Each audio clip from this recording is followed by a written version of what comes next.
नमस्कार।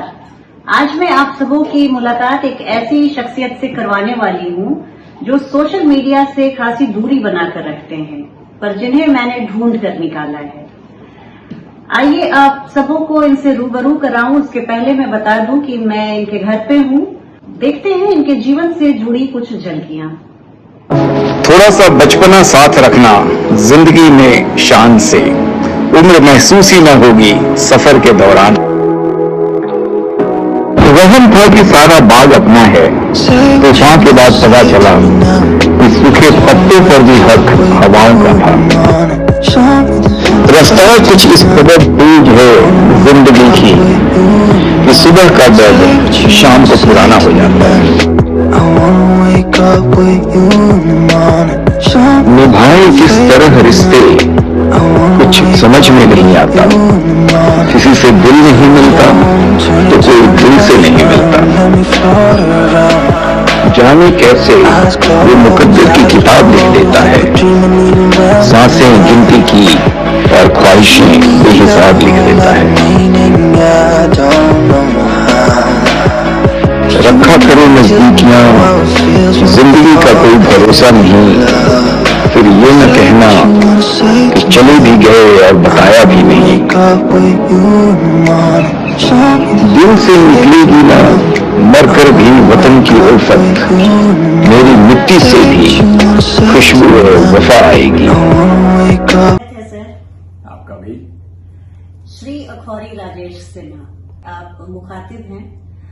जो मैं ये सवाल पूछना चाहूंगी सर आपसे कि आपने राष्ट्रीयकृत बैंक हो या पब्लिक सेक्टर के बैंक हो, फाइनेंशियल वर्ल्ड हो या इंडस्ट्रीज हो, आपने सब में एक बहुत ही सक्सेसफुल नाम कमाया है आपने, और आप बड़ी कंपनियों में चेयरमैन के तौर पे भी काम करते हैं, बहुत सारी कंपनियों के बोर्ड ऑफ डायरेक्टर्स में भी हैं।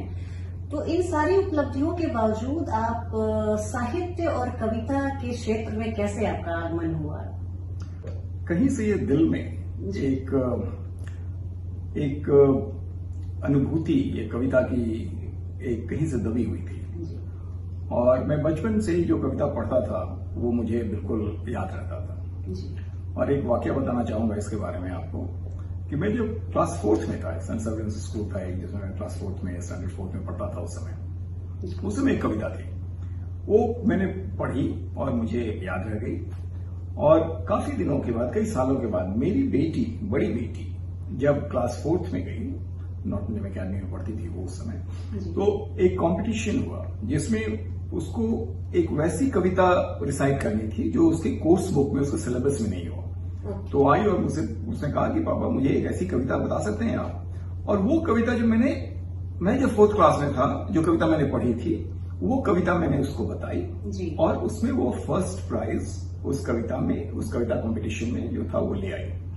और इत्तेफाक देखिए कि उसी क्लास में 3 साल के बाद मेरी छोटी बेटी गई, वही कंपटीशन कविता का फिर से हुआ, उसने भी वही कविता रिसाइट किया और वो भी फर्स्ट प्राइज ले आई। रिसाइकिल हो गई सर, रिसाइकिल, और रेलेवेंट रही इतने दिन तक। कौन सी कविता थी ये? बहुत मुझे तो लगता है सर ये खानदानी कविता होगी आपकी। आप दर्शकों को सुनाए तो बहुत अच्छा लगेगा। अभी सुनाऊं? जी प्लीज। तो भाई ये 4th क्लास की कविता थी, मैं बिल्कुल इतना सा था उस समय, मैं भी छोटा था कभी। तो वो कविता अब हैना जी बोल रही है तो मैं आपको सुनाता हूँ। बच्चों की कविता है। 30 जनवरी की थी वह रात, बिड़ला घर में मोहनदास आए थे जनता के पास, देने उनको सम्यक ज्ञान जिससे बन जाते इंसान। हिंदू हो या सिख क्रिस्तान, बापू के थे सभी समान, सब धर्मों का था सम्मान। बापू ने आज जोड़े हाथ, झुके सामने लाखों माथ। तभी युवक एक आया पास, 3 गोलियां मारी तान, हरे अधम से बापू के प्राण। मुंह से निकले शब्द ललाम, तेरी इच्छा थी हे राम। मानवता हो उठी अधीर, जन जन के आंखों में नीर। हम न भूल सकेंगे वह रात, चाहे बीते बरस हजार। बहुत खूब सर, बिल्कुल। आपके कविता पाठ का अंदाज भी बहुत, मैं बताना चाहूंगी दर्शकों से, मैं जब भी मिलती हूँ सर से, बहुमुखी प्रतिभा के धनी हैं सर। कविता कहने का अंदाज, और जैसे आगे के एपिसोड्स में आप देखते जाएंगे, तो आजकल युवाओं में देखा गया है सर कि बहुत उदासी, अवसाद, डिप्रेशन, और ये काफी फैशनेबल सा हो गया है कहना कि मैं बहुत दुखी हूँ। तो समस्याएं, जब हम जिंदा हैं तो सुख दुख तो लगा ही रहता है जीवन में। तो कुछ ऐसे लोगों को मोटिवेट करने के लिए, प्रेरित करने के लिए आप कुछ जरूर बताएं। इसमें मैं माफी चाहूंगा, बट मैं भी जो आपको बताने जा रहा हूँ उसमें बड़ा हास्यास्पद है वो। आपने सुना होगा वो बड़ा फेमस है कि खुद ही को कर बुलंद इतना। उसको मैंने थोड़ा सा बदल दिया है। अच्छा। मेरा वर्जन जो है उसको मैं सुनाता हूँ। हाँ। खुद ही को कर बुलंद इतना कि माउंट एवरेस्ट पर जा पहुंचे। बहुत खूब। खुद ही को कर बुलंद इतना कि माउंट एवरेस्ट पर जा पहुंचे, खुदा बंदे से खुद पूछे, चढ़ तो गया है बे, उतरेगा कैसे? ये तो बहुत उम्दा शेर है ये, बहुत गहराई है इसमें। But on a serious note, ये तो एक हंसी मजाक की बात थी, मुझसे नहीं रहा गया तो मैंने आपके साथ ये शेयर किया।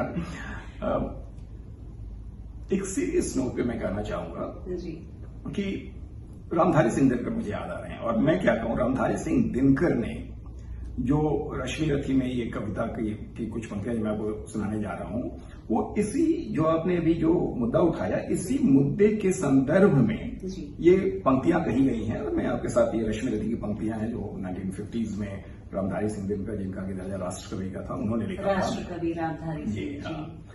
उसमें उन्होंने कहा था कि है कौन विघ्न ऐसा जग में जो टिक सके आदमी के मग में, खम थोक ठेलता है जब नर, पर्वत के जाते पांव उखड़, मानव जब जोड़ लगाता है, पत्थर पानी बन जाता है। तो ये बड़े अच्छे से उन्होंने इसको समझ किया था इस चीज को कि भाई अगर आप दिल से, या अगर your heart and soul both are there, आप करते हैं तो सवाल ही नहीं होता है कि आपको सफलता नहीं मिलेगी। कमी हम में है, कमी सिचुएशनल नहीं है, कमी देश में नहीं है, कमी इस संसार में नहीं है, कमी हम में है। और इसको एक बड़े अच्छे ढंग से किसी और कवि ने कहा है, अगर आप बोले तो मैं आपको दो लाइन बताऊं। जमीर जिंदा रख, कबीर जिंदा रख, सुल्तान भी बन जाए तो दिल में फकीर जिंदा रख। बहुत खूबसूरत, बहुत खूब। हौसले की तरकश में कोशिश का वो तीर जिंदा रख, हार जा चाहे जिंदगी में सब कुछ, मगर फिर से जीतने की वो उम्मीद जिंदा रख, वो उम्मीद जिंदा रख। बहुत बहुत खूबसूरत। मुझे लगता है कि आपके चैनल से दर्शकों को साहित्य के बारे में अभी रुचि जागेगी फिर से, क्योंकि हम देखते हैं सोशल मीडिया पर तमाम तरह के चैनल्स हैं, पर साहित्य, अपनी देश के कवियों के बारे में जानना, कविता, हास परिहास के साथ एक लोगों को प्रेरित करने की जो अंदर से ललक है सर के मन में, उसको वो अपने चैनल के जरिए लोगों के सामने लाएंगे। आप सभी सर के चैनल से जुड़िए और अपने जीवन की किसी भी तरह की परेशानियों और समस्याओं को शेयर कीजिए। सर अपने नॉलेज और अपने विजडम, अपने एक्सपीरियंस के हिसाब से आपको बेस्ट पॉसिबल सोल्यूशन देंगे। Thank you very much. इसमें मैं एक और शेयर करना चाहूंगा कि मैं कुछ लिखता भी हूँ, कुछ हिंदी में, कुछ इंग्लिश में, और मैंने लिखना शुरू किया और पढ़ना शुरू किया अच्छे इंग्लिश पोएट्स को और हिंदी जो पोएट्स हैं हमारे, बड़ी समानता दिखाई पड़ी मुझे। वो पोएट्स जैसे कि आप जॉन कीट्स हुए, विलियम वर्ड्सवर्थ हुए, या शेली हुए, ये सब अगर आप देखेंगे तो 17 और 1800 के बीच के ये पोएट्स हैं जो कि वर्ल्ड फेमस हुए और इंग्लिश लिटरेचर पे इनका लोहा माना जाता है इनके बारे में। तो उसमें एक मेरी नजर में वो ये बात आई, जो मैंने कंपैरिजन जब किया हिंदी और इंग्लिश पोइट्स का, कि शेली की एक बहुत फेमस कविता है जो उन्होंने to skylark is world famous, तो उसमें उनकी 2 पंक्तियां हैं जो कि हमेशा सभी लोग कोट करते हैं उसको, और वो ये खुश रहने के बारे में है। और उसमें उनका अंदाज ऐसा था कुछ कि our sweetest songs are those that tell us of saddest thought। ये शैली साहब ने लिखा 1820 में। जी। वो 1792 से 1820 तक उनका मात्र 30 साल के थे जब उनकी मृत्यु हुई। अच्छा। और 1792 में उनका जन्म था, 1820 में उनकी अल्प आयु में। लेकिन उस अल्प आयु में जिन्होंने वो जो कविताएं उन्होंने लिखी जी। वो आज भी बड़े चाव से पढ़ा जाता है और बड़े गहरे उसके मीनिंग्स, बड़े अर्थ गहरे होते हैं। अब देखिए, इसी कविता को एक दूसरे ढंग से, एक दूसरे भाव वही है बट एक्सप्रेशन जो है वो हमारे हिंदी में अगर हम आते हैं तो हमारे सुमित्रा नंदन पंत साहब जी बहुत फेमस हमारे पोएट रहे और उन्होंने अर्ली 70s में उनका देहांत 1977 में हो गया था। उसके पहले उन्होंने ये लिखा था कि वियोगी होगा पहला कवि, वियोगी होगा पहला कवि, आह से उपजा होगा गान, निकल कर चुपचाप आंखों से बही होगी कविता अनजान। बहुत अच्छी बात है। अब आप देखिए, बहुत मार्मिक, 150 साल के बाद भाव वही है। बिल्कुल सर, प्रेजेंटेशन का अंदाज डिफरेंट है। अब आप अगर आए, मैं थोड़ी उर्दू की तरफ आना चाहूंगा। हाँ। तो आप हमारे गालिब साहब को देखें जी। गालिब साहब का पीरियड वही था, वो 70s में। हाँ, कॉन्टेम्पररी, बिल्कुल कॉन्टेम्पररी थे उनके। जी। अब गालिब साहब ने अपने अंदाज में इसी चीज को, इसी भाव को, इसी फीलिंग्स को एक दूसरे ढंग से बयां किया है। इशरत ए कतरा है, इशरत ए कतरा है, दरिया में फना हो जाना। इशरत एक कतरा है, दरिया में फना हो जाना, दर्द का हद से गुजरना है दवा हो जाना। वाह सर वाह, बहुत खूब। और मैं थोड़ा और पीछे जाऊं? जी प्लीज सर, प्लीज। अब देखिए, जैसे वाल्मीकि को हम कहते हैं कि जी। पहले हमारे आदि कवि वाल्मीकि थे। आदि कवि। हाँ, कुछ लोग कहते हैं कि कृष्ण आदि कवि थे, बट कृष्ण तो द्वापर में आए, त्रेता युग में वाल्मीकि थे, उनसे पहले राम के समय वाल्मीकि थे। तो वाल्मीकि के मुख से जो पहली एक दर्द देख के उनका जो उस दर्द का उन्होंने जो एक्सप्रेशन दिया, जो बात कही, वो कविता के रूप में निकली थी। तो शायद 11,000 साल पहले कहते हैं कि वो पहली कविता थी विश्व की। उसके पहले कोई इस तरह से कविता में किसी ने एक्सप्रेशन नहीं दिया। ऐसे भी भारत देश हर क्षेत्र में प्रणेता रहा है, तो कविता के भी क्षेत्र में मुझे लगता है सर, आपने जो कही ये बात ऋषि वाल्मीकि ऋषि के बारे में बिल्कुल सही होगी। आप बताएं उन्होंने क्या कहा? बहुत खूब, मुझे पता नहीं था कि आप इतनी गहरी आपकी सोच है कि आप वाल्मीकि और उनसे भी आप रिलेट करती हैं। बहुत कम लोग करते हैं, ऐसा नहीं है कि। तो उसके बारे में बता रहा था कि वाल्मीकि ऋषि के जो शिष्य थे, भारद्वाज ऋषि, ये दोनों जा रहे थे स्नान के लिए एक नदी में, नमस नदी में।